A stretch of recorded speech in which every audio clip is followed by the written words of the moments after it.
It's Victoria Torkster on Need to Know. It's been a minute since I've seen you guys, and I'm really hyped to be back here. Stimulus has been doing a really great job at kind of rebranding everything, so we need a little bit of time to make sure that we're getting everything underway for smooth transitions. And here we are back on our Sunday routine, and I'm incredibly happy to be here. So today we're making what's called the Dutch baby.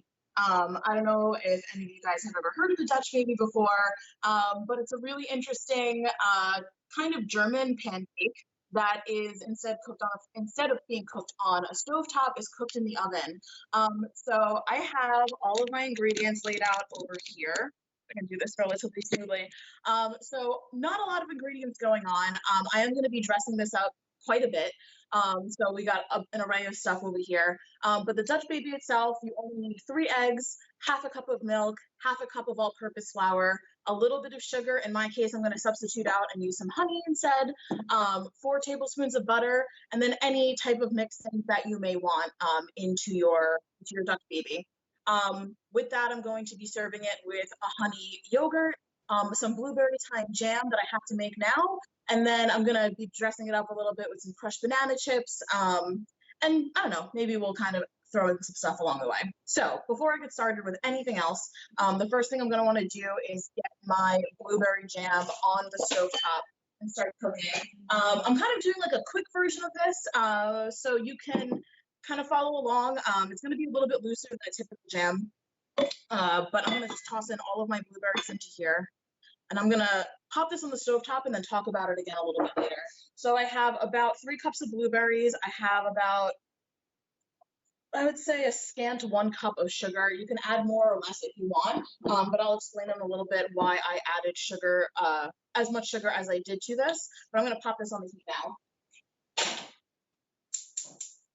I'm going to pop it on like medium-low temperature. And I'm going to just kind of work a little bit quickly because I want to make sure to get the stuff in the oven. And then I'm going to backlog a little bit and kind of talk about methodologies and ingredients. So the Dutch baby itself is going to be cooked in a cast iron skillet. If you don't have, this is my guy here, it's a 10-inch cast iron skillet. If you don't have a cast iron, you're welcome to use any skillet of yours that can go into the oven. Just make sure it obviously doesn't have, like rubber handles on it or anything. So the first thing that I'm going to do, I have my 4 tablespoons of butter in here, and I'm going to pop that right into the cast iron skillet itself. And then I'm going to take this and preheat this entire guy in my oven. So my oven already has been preheated to 425 degrees. I'm going to put the skillet in the oven. That's going to allow the skillet itself to start preheating and allow the butter to melt down. And the melted butter that's going to be in the skillet is going to be used into the rest of the ingredients later. So I'm going to start doing that. All right. I know I'm working a little fast here, so bear with me. If you have any questions, please feel free to just pop into the chat and ask away. I will address them as needed. So I am going to be mixing this in a blender. You don't have to mix it into a blender if you don't want to, or if you don't have one.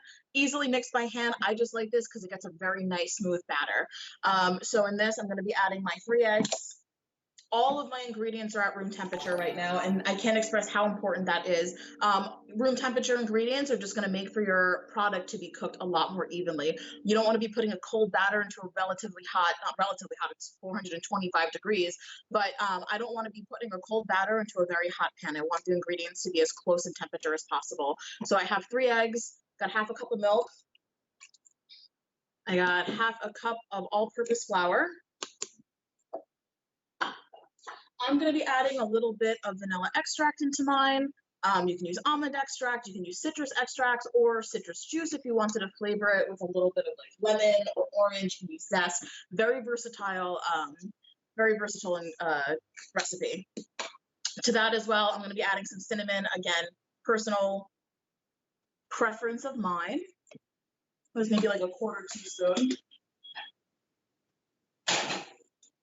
And then with that, I'm going to be adding a nice, helping, I don't really know. I'm just going to be adding a nice heaping tablespoon. That's definitely more than a tablespoon, but I'm feeling frisky. So we're going to add that into it as well. This honey is fantastic. It's from a purveyor that mainly sources out of Italy. Shout out to them. Their name is Marcelli Formaggi. They are mostly, their products are out of New Jersey, but they ship everything. This is a very small family business, but this here is their delicious honey. It is infused with honey, and the honey is infused with hazelnuts and cocoa powder. Very, very good. So I'm gonna take this guy. Everything's in here, and while this is inside, I'm gonna just pop this onto the mixer. You can see my blender here. So I'm gonna blend this on low, just to get everything nice and broken down. It's obviously gonna take a second.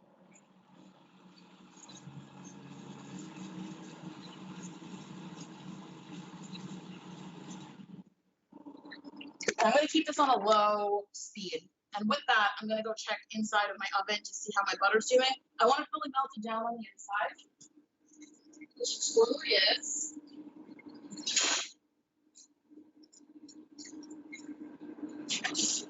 So very hot pan, all of my butter is melted.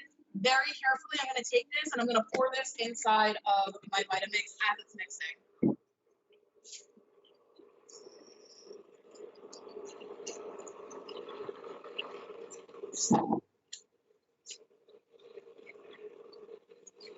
So I'm going to crank this back up on high. I'm going to take the batter, pour it directly into the cast iron skillet. And while I'm doing that, it's immediately going to go into the oven. So this time I'm going to crank on high really quick, make sure everything's nice and smooth.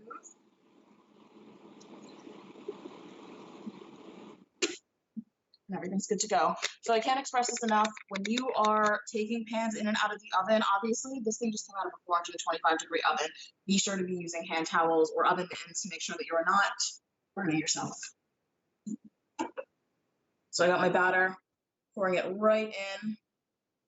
And that bad boy is going to go right into the oven. It's not going to take an incredibly long amount of time to bake, about 20 to 25 minutes.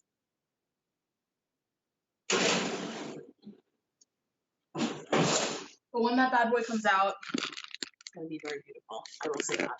So let me just set a timer so I don't forget. I'm going to check on it in about 20 minutes.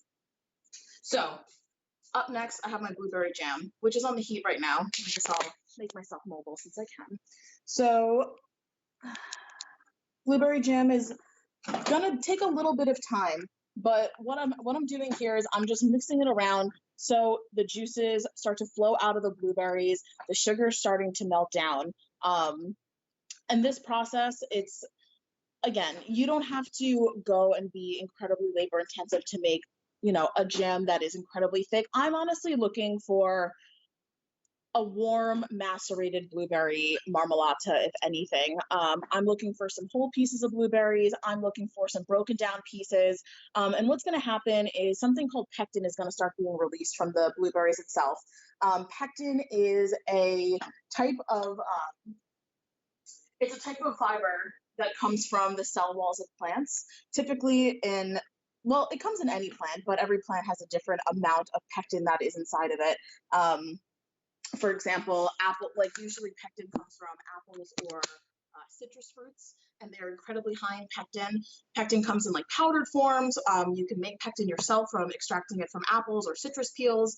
As you're cooking fruits down, the pectin naturally releases from these fruits and starts to thicken anything that you're making into it, naturally using those fibers. It is a type of carbohydrate also. I'm just gonna bring this up to like a medium heat. Again, I want the blueberries to break down a little bit more as everything's going in. And with that being said, I'm gonna throw in a couple sprigs of thyme, just because I really like the combination of blueberry and thyme together. You can add really any herb that you want. And you don't even have to use blueberries. You can use literally any fruit to make this. I've often made Dutch babies using just fresh bananas, or I've made like a simple macerated strawberries by just cutting down some strawberries, adding a little bit of sugar and some lemon juice into it to kind of just start extracting those juices from coming out of it. And it makes a really beautiful syrup, which you'll see with these blueberries itself, or if you're to use strawberries at home. So let me just clean up my station a little bit, and I'm going to start getting the other ingredients together. So what else? We have some Faya yogurt. Again, use literally anything that you have to decorate this. I really like this because it's a kind of like a breakfasty, more of a breakfasty feel. I make Dutch babies often for like a breakfast or a light brunch for my roommates or my parents. And this just kind of makes everything come together. Dutch babies are typically, if you were to get them in the very like authentic sense, when you order them from a restaurant or like a little cafe, they're usually just served with some powdered sugar, a little bit of just granulated sugar on top, or drizzle of honey, a little bit of lemon juice. But I found that you can really take these guys and elevate them to like a really, really nice level of making it a really hearty, type of brunch item. So, like I said, by doing this, I'm going to be adding the yogurt. So this, I'm going to be taking maybe like a cup to a cup and a half of the Faya yogurt. I mean, this Dutch baby is also really delicious with just like Nutella and bananas.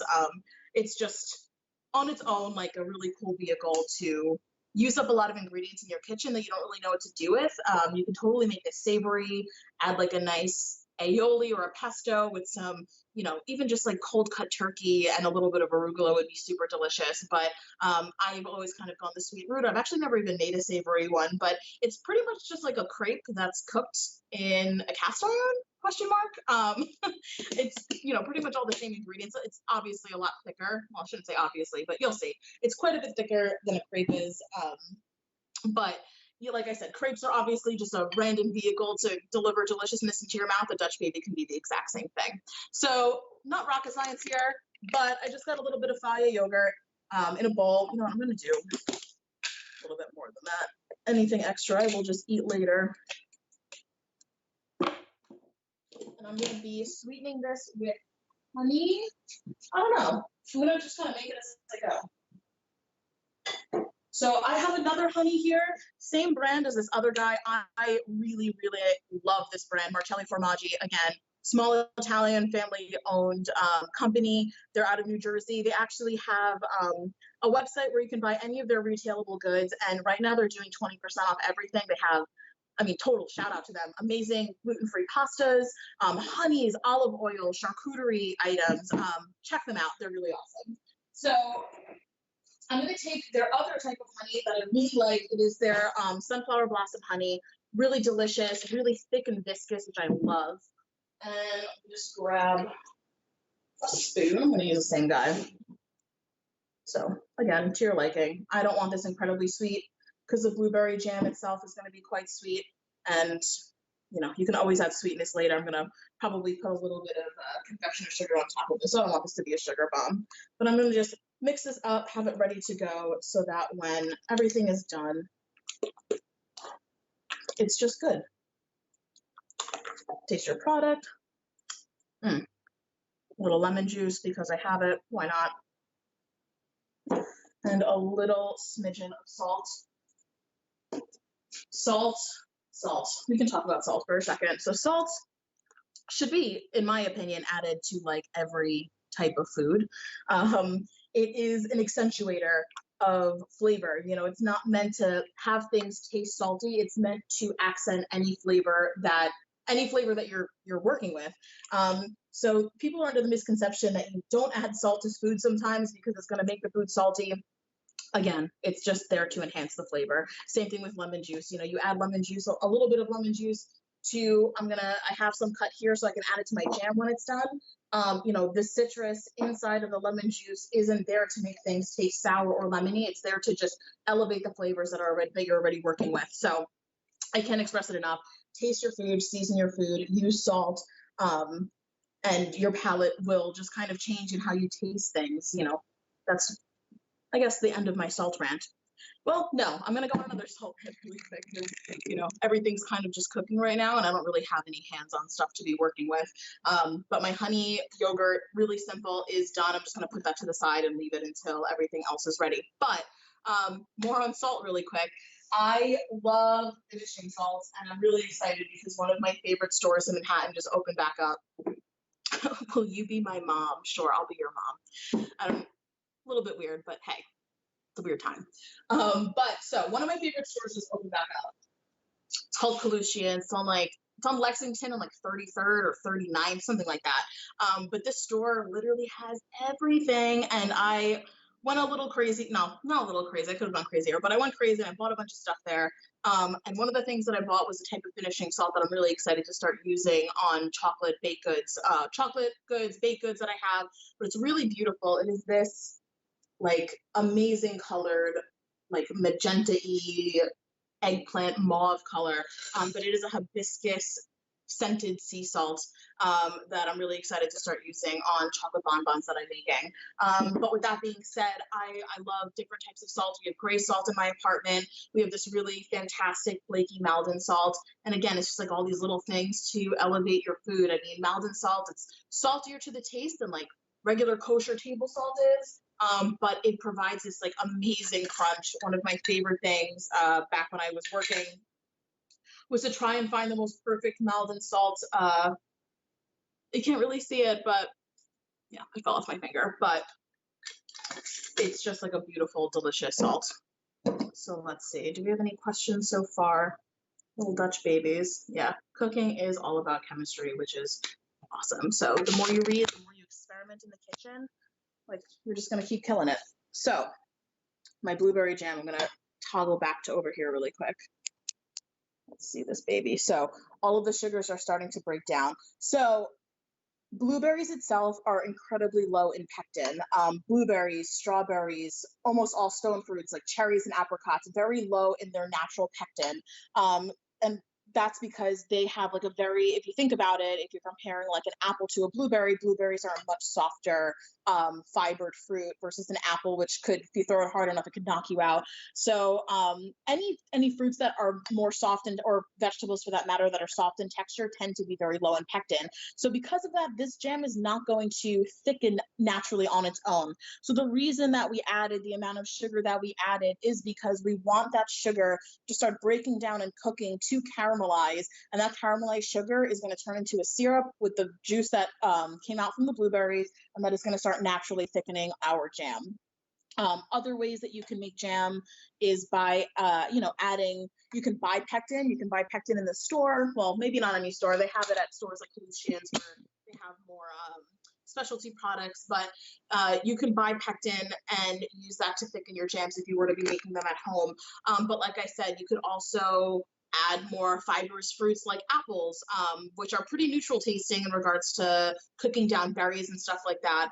You can use apples in your actual jam itself to start helping to thicken it up. So jams, jellies, marmalades, all of them are usually going to have pectin added into it. So if you see that on the ingredient list, it's not some like creepy thing that, you know, a chemist just pulled out of somewhere. It is, like I said, the cell fibers that hold fruit together. So you can naturally find them in citrus, in apples, and especially just in like the fibers of the skin. So like the skin of peaches and everything. So someone just asked if I'm cooking that jam on low heat. I initially was cooking it down to low heat when I first put it on the stovetop, just so that my sugar had the opportunity to start melting down and the blueberries could just start releasing their juices. But now that everything has come out, I've actually cranked it up to quite a high heat for a couple of reasons. One, I just want as much liquid to be evaporating out as possible. Again, that's going to just start thickening my jam. That looks, oh, that color is just matches my, it matches the stove top, the pan, but it's just going to start reducing down a lot further. It's going to start caramelizing and turning into this really beautiful syrup. It smells so good right now. It's like, I don't know, summertime. Who doesn't love blueberries? So turning back here. So like I said, it's on like a medium heat right now. So that's going to be cooking down. I'm honestly not going to have it cook down that much further than where we're at right now, because I do kind of want like a more saucy feel to it. I want to be able to have like the syrup just start oozing out along the sides, which is super beautiful. So yeah, everything's in the oven right now, and I kind of have a little bit of downtime to kill. So if anyone has any questions, please feel free to shoot them in the chat, or just, I don't know, say hello, say who you are, who's tuning in, what you're cooking up today. It's Sunday. It's a really dreary day out, so I hope people are taking the time to, like, I don't know, just experiment in the kitchen a little bit.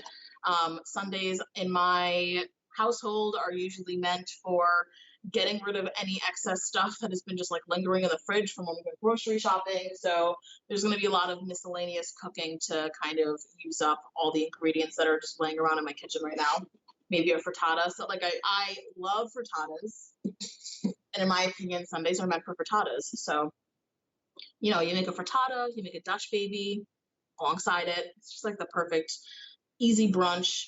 And again, it's one of those things like I'm like completely hands-free right now. This is not a hands-on project because you kind of just mix it up really quick, toss everything in the oven, and it's good to go.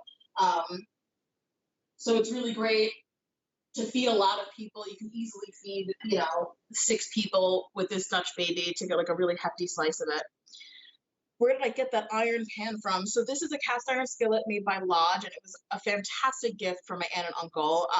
You know, bless them for getting me. Luckily, my family is all very kitchen oriented. So, and you know, obviously me being a pastry chef, they know that a lot of the things that I want are going to be, the material items are going to be, you know, kitchen items. You know, and cast iron skillets are quite expensive. So it was actually a gift. But Lodge is, I don't know, maybe one of the more known cast iron skillet makers. They make Dutch ovens, they make cast irons. I have, this is a 10-inch that's in the oven right now. I also have a 15-inch skillet. And you know, you can put a whole chicken inside of it and put that bad guy in the oven. It's awesome. Any questions coming in? Let's see. Not so much. So we're just gonna hang out for a little bit and I'm gonna stare at myself in the camera. So this guy is, oh my God, I love the color of this. And, you know, me being the bold lady that I am wearing this white shirt today, I completely forgot to wash my apron. So I was a little embarrassed to be wearing them right now because they're just like splattered dirty with chocolate and flour. But here I am about to probably splatter my very white shirt with this very beautiful blueberry color, but maybe that's a blessing in disguise. Who knows? So let's check out what our Dutch baby is doing. So these Dutch babies like tend to look a little crazy. So the way that they work is that they don't have any leavening agents inside of it. There's no baking powder, there's no baking soda. So it's kind of, when you pour the batter into it, it's an incredibly liquid batter. You're using the steam to really just, you know, make it rise, if it does rise. But when it does rise, after it comes out of the oven, it's going to collapse on itself. That is, you know, one of the traits of a Dutch baby. So let's take a look at what this guy is doing, because I just peeked in and it's kind of crazy, but it has grown quite a bit with like these beautiful divots and concaves and deliciousness for things to get trapped into. So I'm just gonna pull it out to show you guys. It is just crazy. I love it. So I'm gonna turn it a little bit, get it on its side. Woo, that's hot.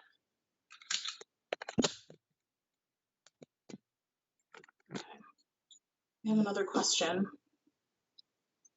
Poached eggs and corned beef hash, classic combo. Definitely one of my favorites. Shout out to my father for having that be like one of the staple, the only thing that I order from a diner. If you're not ordering corned beef hash and poached eggs from a diner, you're kind of messing up. So where do you get the skillet and how do you prevent sticking? Any hints? So when you have a cast iron, it's one of those things that you really do need to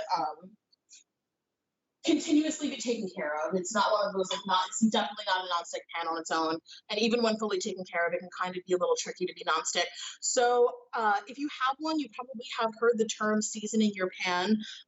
So cast irons are incredibly porous on their own. So because of that, you can't allow water to sit inside of them because it will rust. Like, you know, it's iron, it will rust on its own. So the way that you take care of a cast iron is you season it.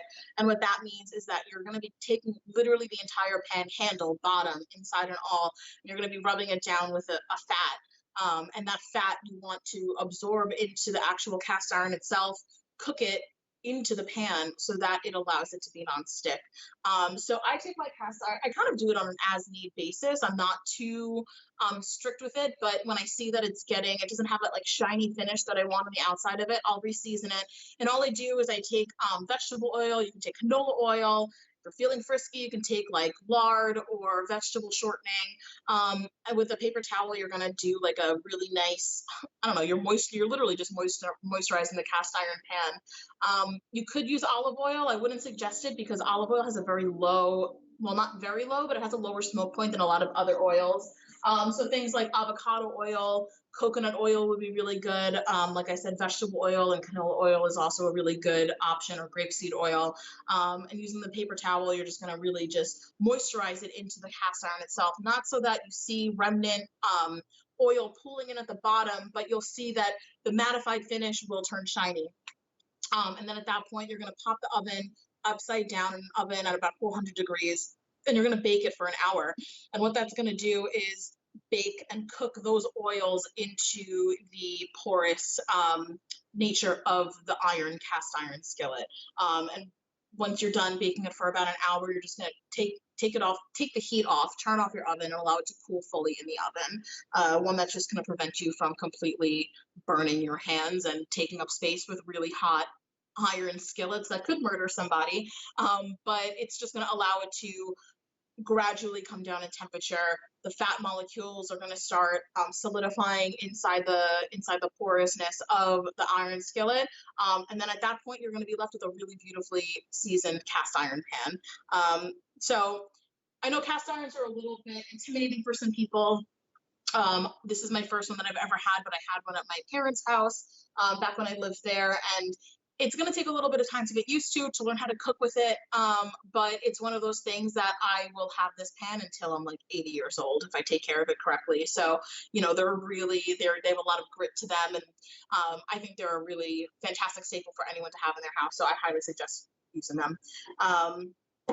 Another really cool thing that I just invested in, I got my first Dutch oven, which maybe was a splurge that I shouldn't have gone for with this whole pandemic happening, but I couldn't help myself because I really wanted one. But again, another really beautiful like stoneware, really long-term kitchen, not appliance, but kitchen tool that I'll have for a really long time. I have yet to break it in, but it's beautiful and I'm really excited about it.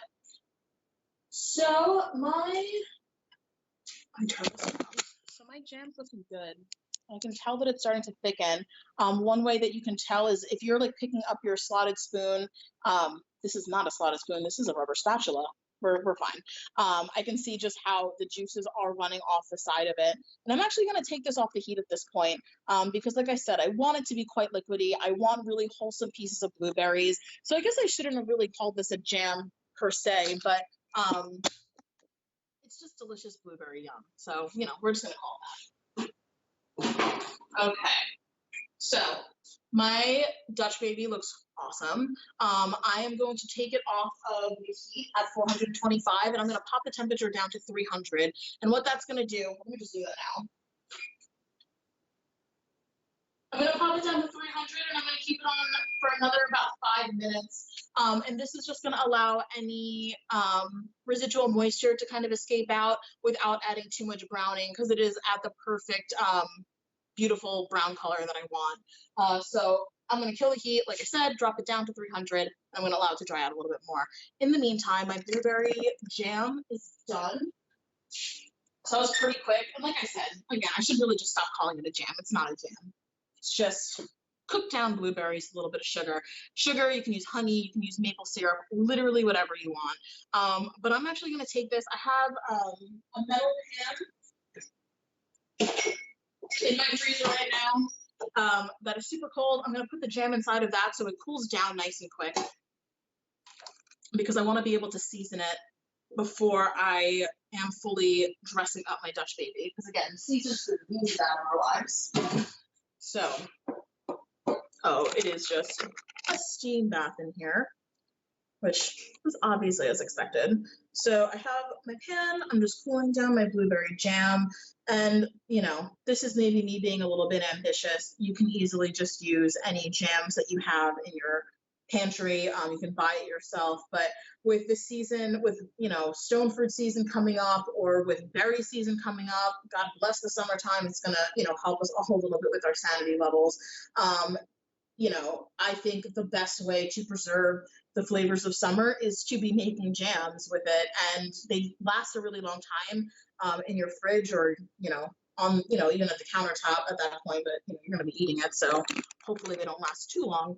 But I don't know if any of you guys have ever wanted to get into like canning or, making jams and jarring them, but with this time frame and us not having literally anything to do, I think it's a really good opportunity to be able to kind of, freeze those flavors of summertime or any flavor profiles that you like at that point and just be able to enjoy them year round.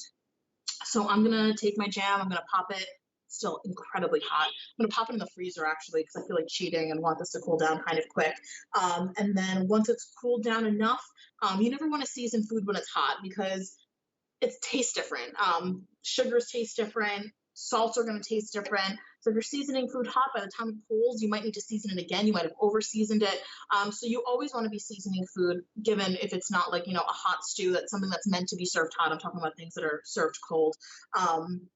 You want to be seasoning it at the temperature that you are going to be serving it at. So I want my jam to be fully cooled down before I'm seasoning it. And again, like I said, I'm going to be seasoning it with lemon juice and salt.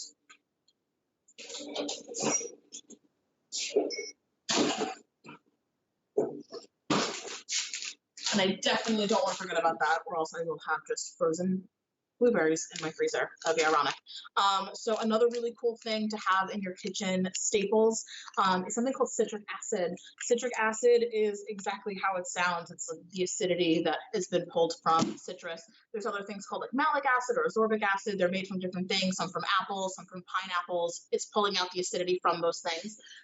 So it's a really interesting and cool way to add acidity into your foods without needing to add like lemon juice or something. Citric acid is like a very much a staple that we use at my job or my past job to be seasoning our foods or sorbets, whatever.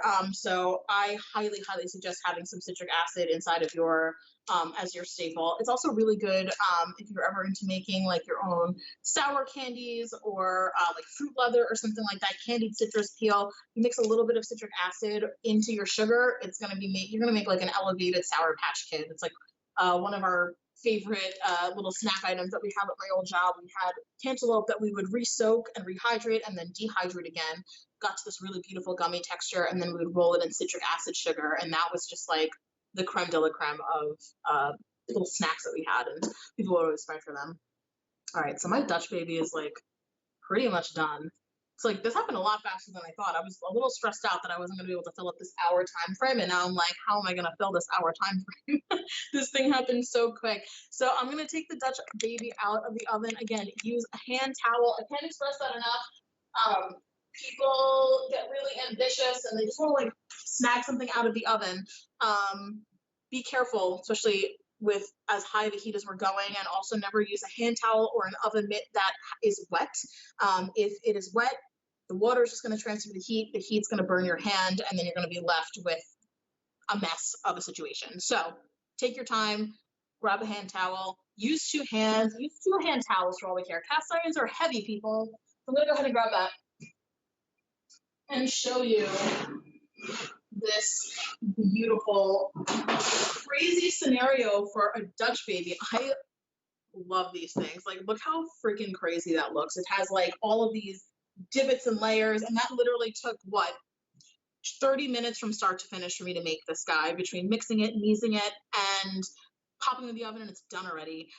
So like I said, this can feed like 6 to 8 people really easily. It's a beautiful brunch item, can be both sweet and savory. So I think it's a really good thing that people should just start getting comfortable with making. And like I said, like, dude, that's freaking awesome. Dutch babies, baby. Love it. A little too excited there. So I'm just gonna check the sides and make sure that we're looking good. That beautiful browning on it. And oftentimes people will associate browning or dark spots in baked goods with it being burnt. It's something called a Maillard reaction, and that is just sugars being converted. And that's what allows it to get that really beautiful brown color on the outside, like bread. That's a Maillard reaction. The Dutch baby is a Maillard reaction. And that does not mean burnt. That does not translate to a burnt flavor. That just translates to really deep, delicious, rich flavor, in my opinion. So don't see a Dutch baby, don't see like any really dark colored things and assume that you burned it. Taste the food first, make sure that it tastes good. And I would just assume that's the natural process of how it's supposed to go. So Let's take a second and hydrate. Today I'm drinking a delicious orange sweet tea that I brewed yesterday, and it's delicious. I love it. Stay hydrated, people. All right, let me clean up my space a little bit. I have an excessive amount of hand towels right now. So the other thing that I'm going to be accentuating my Dutch baby, if you will, with is some banana chips. I love banana chips. They're one of my staple snack items to have in the household. I just want to be adding layers of flavor, and I've said that pretty much across every single I guess broadcasting, if you will. It's just building up different layers of flavor inside of your foods. Like the biscuits that I didn't just make a plain biscuit. I added jalapenos and I added cheddar cheese. Or my pancakes, I added another layer of flavor by caramelizing bananas. But even to that, by adding alcohol, a really deep, rich, dark alcohol to, again, accentuate that flavor.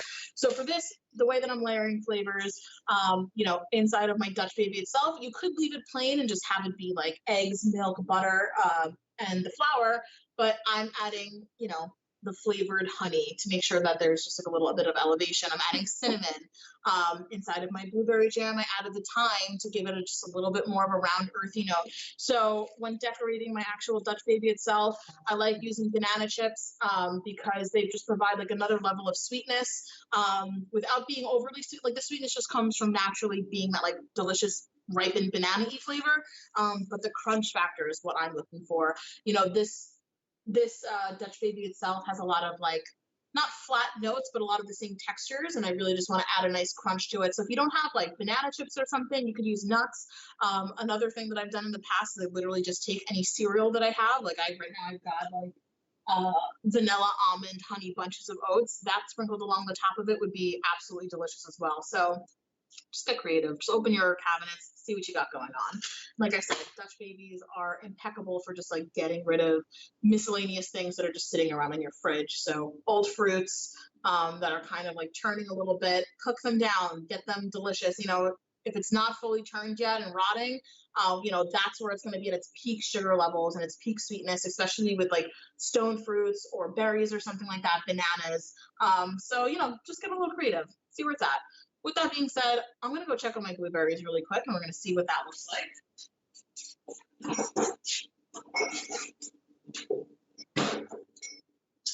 All right, we're in business here. It's fully cooled down, and that cooled really quick. The reason for that being, one, I put it into a metal container. Metal is going to be allowing even distribution of the heat. Let's see, is it actually cold? Wow, it is fully cooled. Crazy. And also I allowed a lot of surface area. So I spread out my jam. It's going to cool a lot quicker than if I were to put it into a shallow container. So this guy here is quite sweet, as I expected. The blueberries itself are naturally sweet. Let me see if I can find the time. Oh, there's one guy. There are my tweezers. Got my thyme leaves that I got to pull out of here. Could have sworn I put 2, but I guess, we'll find that when it comes. I got my jam. It is quite sweet, as expected. Like I said, we have the natural sweetness that came from the blueberries. I added quite a bit of sugar because, like I said, I wanted to thicken up quite a bit because I didn't have any natural pectin inside of my blueberries itself, nor did I have powdered pectin to add to this either. So, like I said before, the sugar is going to act as a nice vehicle for this to thicken up naturally by just caramelizing with the liquid that the blueberries have been seeping out. So to combat their sweetness, lemon juice, citric acid, those 2 things are going to really round out this overly sweet flavor. So I'm going to go ahead and add like a pretty hefty amount of lemon juice to this. And for me, whenever I'm seasoning things, especially if I'm seasoning things with both citrus and salt, I always like to add the acidity first, just because I feel like if I were to season it with the salt first and then add the acidity later, it really just kind of combats each other. So for me, I like to add the acidity first. So the only way that you can know how things taste is to just continue to taste your foods. I'm going to grab some spoons.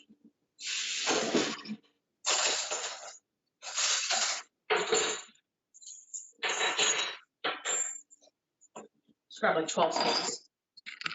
So have it up here. So the texture of this is actually a lot more beautiful. Not that I was expecting it to not be beautiful because, you know, I made it, but just kidding. But it's a really beautifully thick consistency, a lot thicker than I was expecting it to be. So, you know, one thing that you can never assume when you're cooking, especially things that are hot, like sugar syrups or, you know, even jams and everything, caramels, you know, the viscosity of it as it's cooking is never going to be the viscosity when it cools. If you think that your caramel is really loose when you're cooking it down and you cook it down even further and evaporating all that excess liquid, by the time you pull it off the heat, it's going to turn from like a really beautiful viscous caramel to pretty much like a hard, chewy caramel. So never assume the viscosity of something while it's hot, because obviously it's going to start to solidify as it cools. So this blueberry jam, well, let me taste it. Let me just stop talking and season my food. So I'm going to add, I would say to this, I mean, I use like 2 pints of blueberries, a scant cup of sugar, and I'm probably adding about a juice of lemon. Again, personal preference. Oh my God, it tastes really good. I'm really excited to decorate this, I'm not gonna lie. And we're doing good on time. It's got like beautiful chunks of blueberry in there. I can taste the thyme, a really nice earthy note to it. So I added my lemon juice. I'm gonna add just a little bit of salt. And whenever you're seasoning with salt, just like don't overkill it immediately. Always season gradually. Don't take a fistful and throw it in. It seems like common sense, but as we know, a lot of people don't have common sense, especially these days. So, you know, when it comes to anything food related and seasoning related, season gradually. You can always add in. You can never take out, or it's hard to take out. So, you know, if this is your end step, you don't want to mess up your beautiful recipe that you just spent time on and money on, and mess it up by just like overkilling it with salt. That's just like such a shame. All right, we're there with the salt. I'm gonna add a little bit more citrus, and that is just gorgeous. I'm gonna pour this out into, oh my God, like a total side story. I did my nails yesterday and like did my cuticles, and squeezing that lemon juice just reminded me that I cut myself. So makes me feel alive. All right, we're there with flavor. So I'm gonna take a bowl and I'm gonna put that dye in there so you guys can see, hopefully see, the beautiful consistency that this has turned out into. It's just like not too thick, really gorgeous in color. And this happened, what, in like 20 minutes, I was able to make this and cool it, you know? So these things, although they seem intimidating, just trust your gut, just experiment a little bit.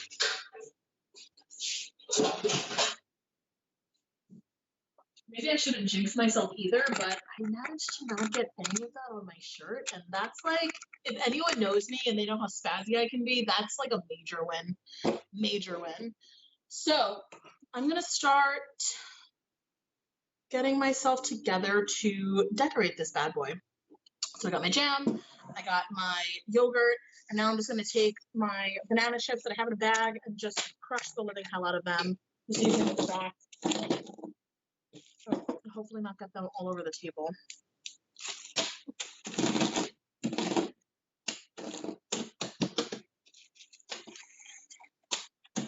So while I'm doing this, I'll take the time to say, one, thank you for everyone that's tuning in right now and that's been tuning into Stimulus in general. They have been doing a really good job at making sure that we're getting much needed content in this time where we're all just kind of, you know, lingering and not knowing what we're doing with our lives, except, you know, spending it at home and with the people that we can spend it with.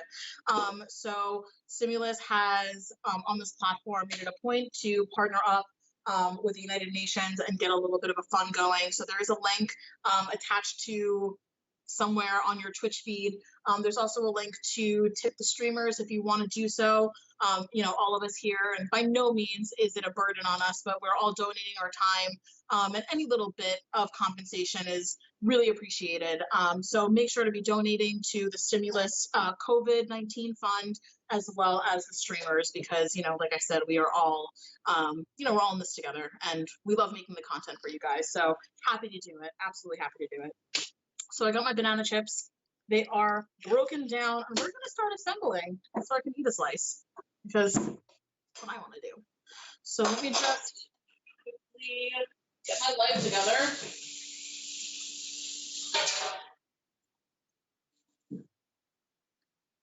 The spoon I'm going to be using. I love, like, if anyone knows me, they know that, like, I kind of have a fetish for spoons a little bit. I have, I don't know, like a like a dozen or so that I have shamelessly stolen from places. And this guy, shout out to I think it was called Thai Table in Vegas. You guys had really dope spoons out there, and I totally took one, brought it back across the country. I took two, actually. Don't tell anyone. Okay, so blueberry jam, yada yada, other stuff. How hot are you? You're hot. So I'm gonna grab my. I'm gonna put. Oh, this one here. I'm gonna put a towel down and bring this bad boy over so we can start decorating this mama jamma. So I'm gonna just be really kind of just going for it. This is your project. Do with it what you want. But I have all of my yogurt here that I'm just gonna be lathering in to the sides, all into the divots. And I think these are so cool because there's just so many like little crevices and different valleys for all this beautiful stuff to be sitting in. So I'm going to be just layering all of my yogurt in there. And again, this is yours. You can use Cool Whip, whipped cream, Nutella. You can put ice cream in this. Who cares? Like I said, I just like yogurt because it makes me pretend like this is a healthy meal when it, you know, kind of is and kind of isn't. But it's, you know, something I like to serve at brunch time, and I think this is a really beautiful brunch item. Let me try and center this. There we go. So we got all of the yogurt up in there. This is just gonna be like a really, really magical moment here with you guys. I have my blueberry jam. It's just like really, I'm super proud of the consistency of this, that this happened in like 15 minutes. Anytime I've made jams at work, given I'm making it on a much bigger scale, but it takes a little bit of time, and this one really did come out beautiful. So I'm gonna take my blueberry jam and I'm just gonna pretty generously pour it all over the top of this.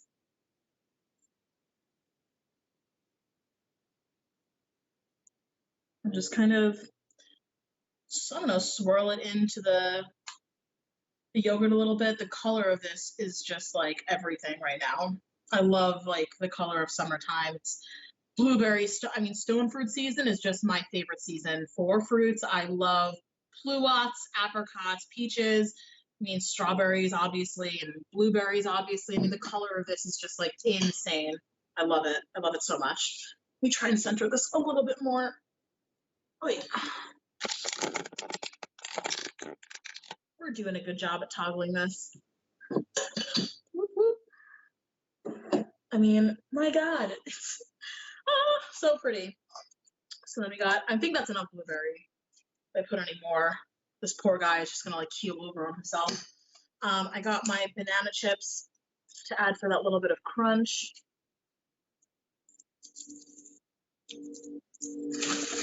And again, use whatever you got. But if you got banana chips, use banana chips because they're the bee's knees. And again, like pretending that you're healthy. Okay.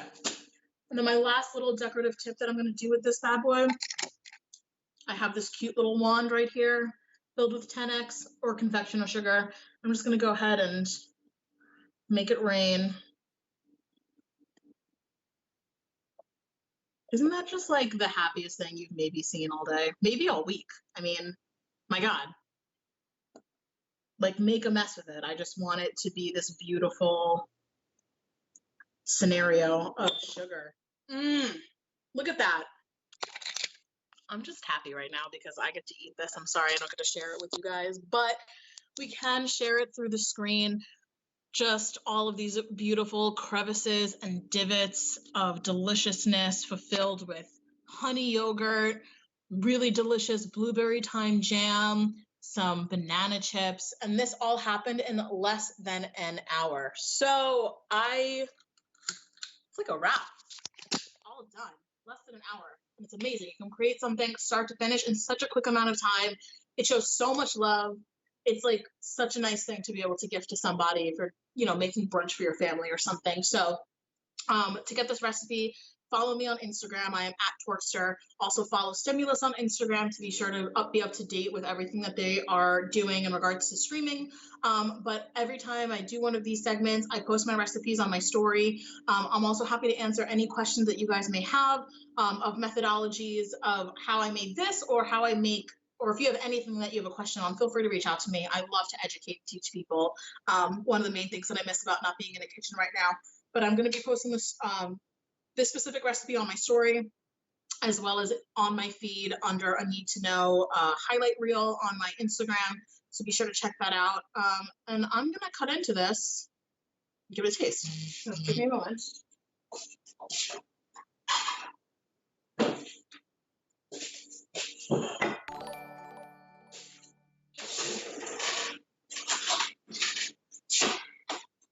So this baby is just like this Dutch baby, my little Dutch. I don't even want to cut into it because he's just so freaking cute. But these things are just crazy. They're like custardy and beautiful and delicious. I mean, come on, that's just like happy.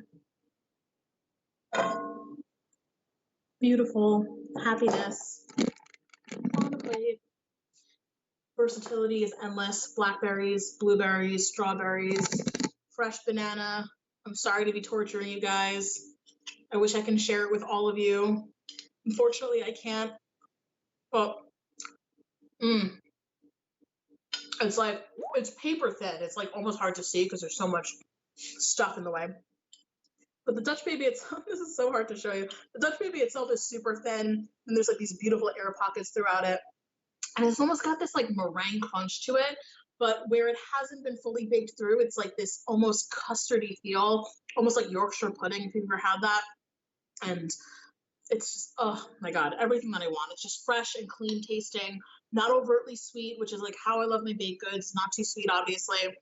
Yeah, it's just like beautiful. You have to give this a try. Very easy recipe. It's got 2, 4, 5 ingredients that I'm sure you all have in your pantry right now. All right. That's a need to know. Need to know how to make a beautiful Dutch baby in less than an hour, start to finish, with a homemade jam. That's how you do it. So, like I said, follow me at Twerkster. I'm going to be posting this recipe within the next hour. Reach out to me if you have any baking related question. I'm always happy to reference different recipes that I have, or I can just help you out with different methodologies if you're ever troubleshooting or having problems in the kitchen. Also, make sure to be following Stimulus to be able to be up to date with as much as what's going on. Subscribe to the channel. Click the link below if you want to be generous and donate to the COVID-19 relief, or if you feel like tipping your streamers. We're always here to be giving you some really lovely content and always happy to do so. So stay tuned. Up next, we got another segment going on at 3 o'clock. And I'm going to be back next week on Sunday, making another beautiful concoction for you beautiful people. So I hope you enjoyed I Need to Know.